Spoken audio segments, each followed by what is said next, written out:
So if you are in possession of Capture One software, this is how I think is the best way to do your raw conversion for black and white images.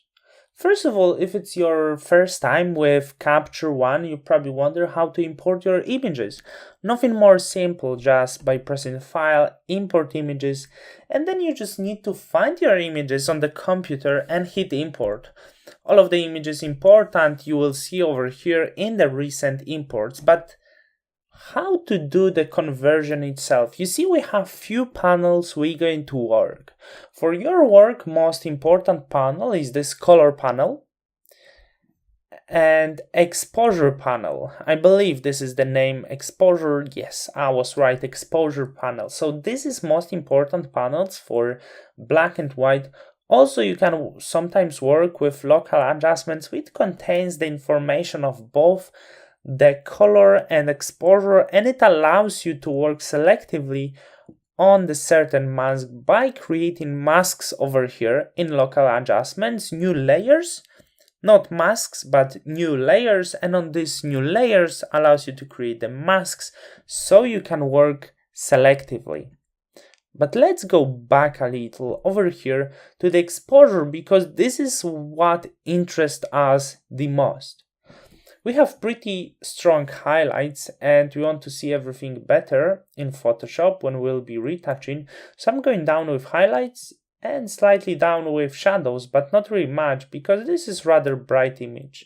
So I don't really need to take it down a lot to see all of the details, because most of the details are pretty good visible, whether it's highlights and especially shadows.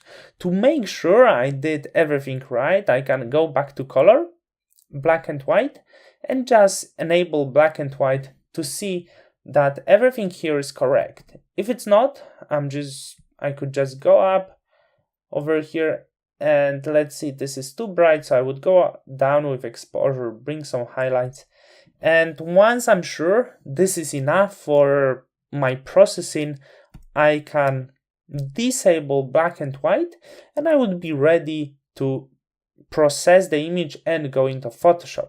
So let's export this. I'm going to hit this double arrow, and about output, how to do this.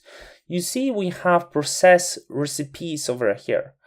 You want to make sure that you export your image in the highest possible quality, so you choose in the last option TIFF 16-bit full size.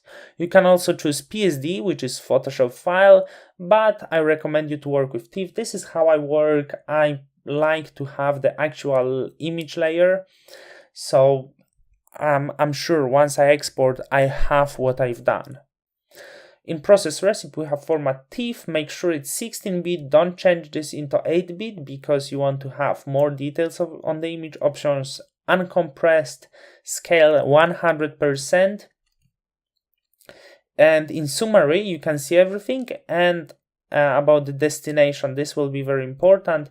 So you want to find destination where you want to actually export your images. So I'm finding where are the images. I'm choosing the folder where I want to export. I will export exactly to the same place that I had my raw files. Sometimes I can create new folder, which I would call probably processed, where I put all of the processed images. Once I find the folder where I want to put this, it's okay. Now I need to set output naming, and I keep the same image name.